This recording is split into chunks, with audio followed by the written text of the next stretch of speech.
Welcome to the Distinctive Dermatologist, the podcast for professionals in dermatology. Our goal is to help your practice stand out and deliver the ultimate experience for your patients, so they schedule repeat visits and refer your practice to their friends. We're here to help your practice become more profitable. Here's your host, 7-time best-selling author, in-residence faculty member at High Point University, Hall of Fame professional speaker, and member of the Sales and Marketing Hall of Fame, Scott McKain. Welcome to this week's edition of the Distinctive Dermatologist. I'm Scott McKain, and as always, the Distinctive Dermatologist is brought to you by SkinCure Oncology and Gentle Cure. Gentle Cure, tough on cancer, easy on skin. In this week's edition, we're going to be focusing on clinics and the variants and what you can do to make your clinic outstanding. Dare we say distinctive. The things that you can do to make certain that you not only attract patients to your clinic, but you ensure their repeat visits and their referrals to their friends and their family. To show you what happens at one clinic, we're going to talk with Dr. Douglas Forsha from the Salt Lake City area and his unique and extraordinary clinic that he has. And then we'll follow that up with an interview with Laura Billet. And Laura is the Director of Brand Strategy and Marketing for SkinCure Oncology. But she's not going to be talking about Gentle Cure or SkinCure Oncology. As someone who's worked as a sales representative for several organizations in dermatology, we're going to be talking about what she's seen as she's visited many clinics. One of the challenges that often happens is you become very familiar with your own clinic, but sometimes that creates blinders. It can create tunnel vision. What happens at your own clinic, but you might not have the perspective that patients have who have visited many clinics, whether it's that of a dermatologist or a dentist or a cosmetic surgeon or their own primary care physician. What's happening when you see a lot of clinics that makes certain clinics stand out, that makes them distinctive and helps improve their profitability and, as we mentioned earlier, the retention and referral that they receive from their patients. So first, a segment from a previous interview with Dr. Douglas Forsha. This is the Distinctive Dermatologist. You certainly have a distinctive office setting. Well, in 1997, I built out my first office, and we were trying to figure out some cost-effective way to put up large format art and not have it break the bank. So we chose Hermes scarves, the silk scarves from the French manufacturer that makes the $40,000 handbags. They got into leather, especially equestrian type components like saddles and bridles and all the rest of it. And then later on added silk scarves and other offerings in their fashion house. And I found that for about $300, I could buy one of these scarves and have a very talented seamstress stitch 4-inch grosgrain ribbon around all four sides. And it looked like a matted piece of art. When you see an Hermes scarf, it's usually worn around the neck or around the waist, around the purse, and you don't appreciate the full image and the impact of the color and craftsmanship, etc. So I came to this project with about 12 of these scarves, and we added about another 10 to my new office. But I was 66 at the time, and the landlord doubled my rent if I was going to stay on in my current office, and I'm sure he thought, well, he's probably going to retire, so he'll just pay for a couple of years and then exit. But I called his bluff. He wasn't able to rent the space for 18 more months, and we built a new space. It was during the pandemic. We went in shopping for lighting. They said you had to be a year ahead at the time. People may remember that because of supply chains and all the rest of it. So we went to the lighting store, and the lady that was selling us lighting, we thought she was a lighting salesperson, but she was a designer hired by the store selling lighting to teach their lighting salespeople how to sell lighting. So when she heard we were doing black, 9-foot tall solid core doors and large format porcelain white tiles, she agreed to do the whole job, her professional services at no charge, just for the rights to photograph it. And she was very talented, and it took a little while to pull it completely together, but we moved in December 14th of 2021. And those of the audience who look at portions of the image, it seems to get pretty high praise. We just tried to have it be nice and on a budget. And I do believe that if you choose color and finishes properly and attend to details, like in making sure that when they mount the doors, they have them only with a 1/4 inch or maybe not more than a 1/2 inch clearance at the floor rather than a big gap, little details like that make a difference. So we had some fun with it. It's been well received. I think it probably boosts our cosmetic sales a bit. I don't know that, but we also have fresh flowers every Monday that lasts till Thursday. We work 4/10s Monday through Thursday. And for the viewers who want to have a look at it, I'm happy to have them see it. And if you want to come on by, we're in South Jordan, not too far from the ski resorts from the 2002 Winter Olympics. And now my interview with Laura Billet. She is the Director of Brand Development and Marketing for GentleCure from SkinCure Oncology. She's talking about how many practices she's visited and the remarkable things that she has seen in dermatology.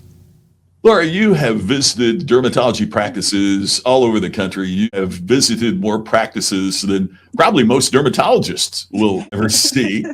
And so I'm really interested in what your insights are about the practice. And begin with what happens before you get there.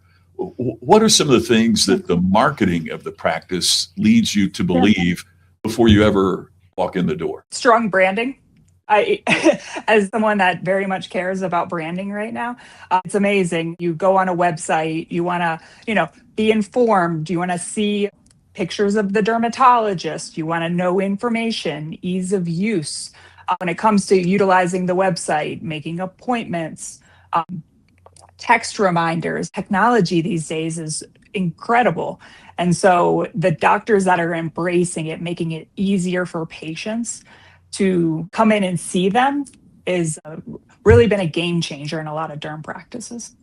But then it also creates a challenge, doesn't it? In that the experience has to match the marketing. And so now you've got to be able to deliver. So walk us through, if you would, the experience when first walk in the clinic. What have you seen that really creates the right impression so that there is congruency between the promise and the performance? Front desk staff is so important in every dermatology practice. And I don't know this, but it has the highest turnover rate of any job within a practice, right? So you're constantly having potential turnover in that position, but they are the human face when the patient walks into the practice for the first time. So is the front desk person answering calls between checking patients in? Are they dealing with billing issues, right? With angry patients potentially, right? So it's like having that person be the face, but not like so overwhelmed that they're not paying attention and taking care of the patient that's directly in front of them. Boy, that's really powerful. What if you were running a dermatology practice, and there is turnover, what would you do for a new receptionist, get them to deliver what you want? What onboarding would be beneficial?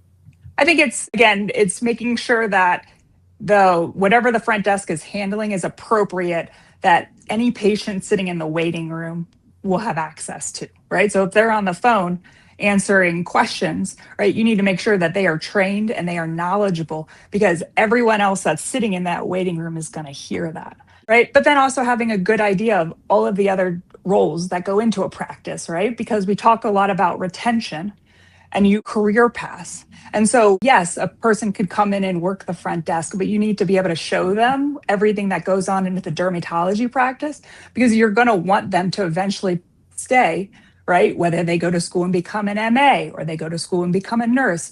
A lot of front desk positions start off as potentially summer jobs or first jobs out of college. And so it's a springboard for people to see everything else that goes on in the practice. And it's a really great opportunity, right? If you want to keep them and they're trained properly, that they really represent the practice. You bet. One of the things that's of interest to me too, that I've seen in much limited, my exposure obviously is much more limited than yours, but is the pressure on the dermatologist in terms of time.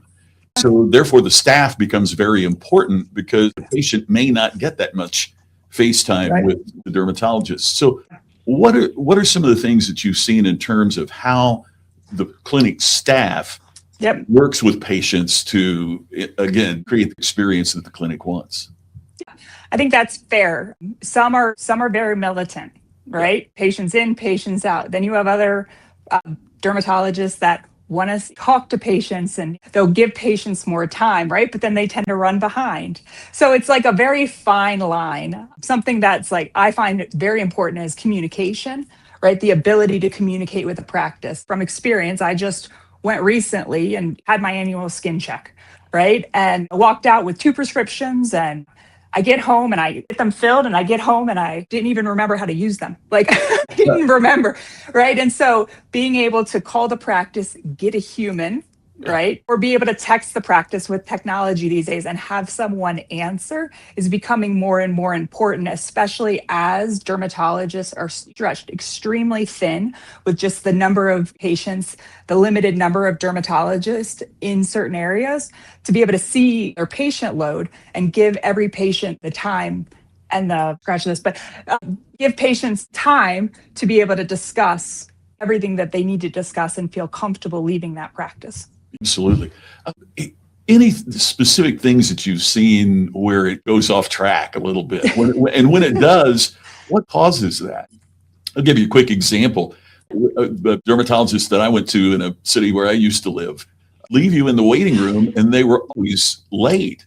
And then they'd call your name, but it was to move you to another secondary waiting room, right? You think, oh, I'm finally in. Now you're going to another bullpen. But there was never any communication about, hey, if the doctor's running behind, I understand that. Right. Just let me know. If something's happened, let me know. But not telling me where you have no idea, is it going to be another 20 minutes? Is it going to be another 2? What's it going to be? That's what we as patients find so difficult. How can they handle that? I do believe it's communication just in general, right?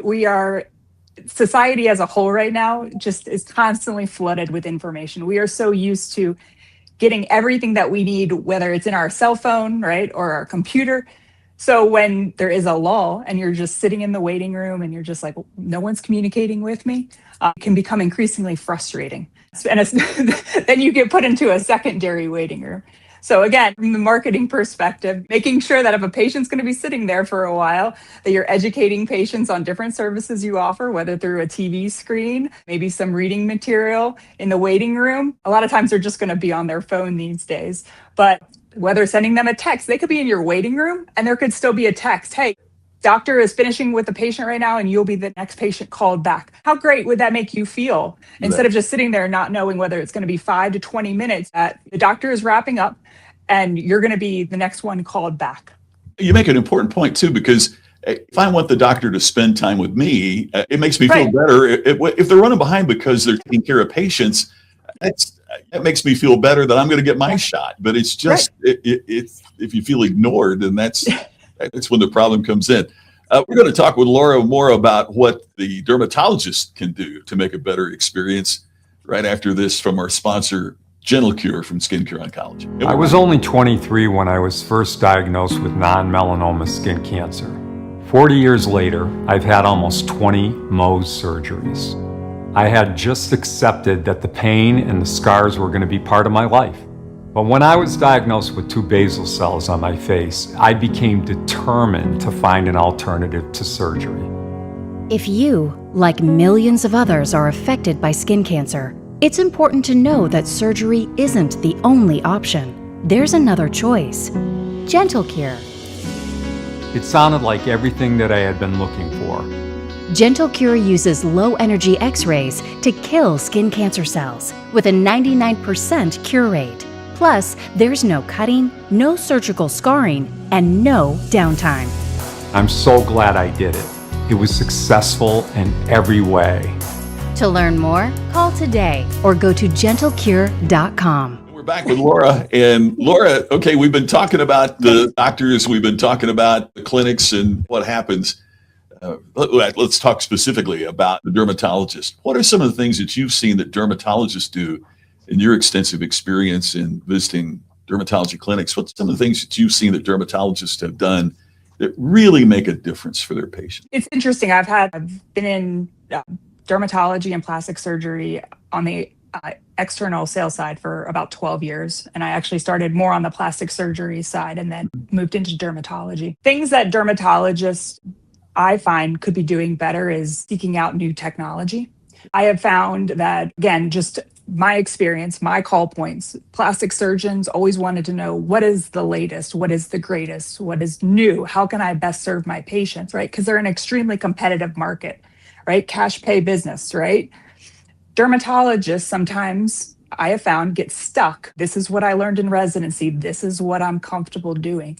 And so what I find the best derms that I've ever called on and worked with are ones that are engaged, asking questions, wanting to know what else is going on in the field, what are other practices doing. At times I was covering 7 states, right? So what a practice is doing in California is going to be very different than what a practice is doing in New Mexico, right? But they can all learn from each other. Yeah.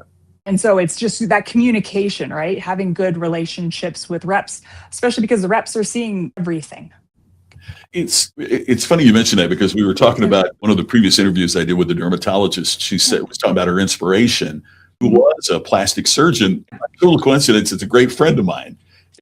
She described him to a team you just did as well. And I know that you don't know Dr. Bill Beeson in Indianapolis, but he was even on the board of the AMA. And I don't know anybody who, he's young beyond his years because he's a constant learner. And I think that's one of the highest qualifications in any profession, but particularly in this field, right? Be somebody that's constantly wanting to learn and grow and learn new techniques. And what's that?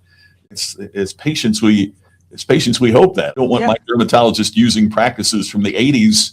Right. So anything, if you were starting a clinic, what's some of the things that you would make certain that your clinic did so that you not only would obtain patients, but you would retain those patients and get referrals from those patients if you were starting your own clinic?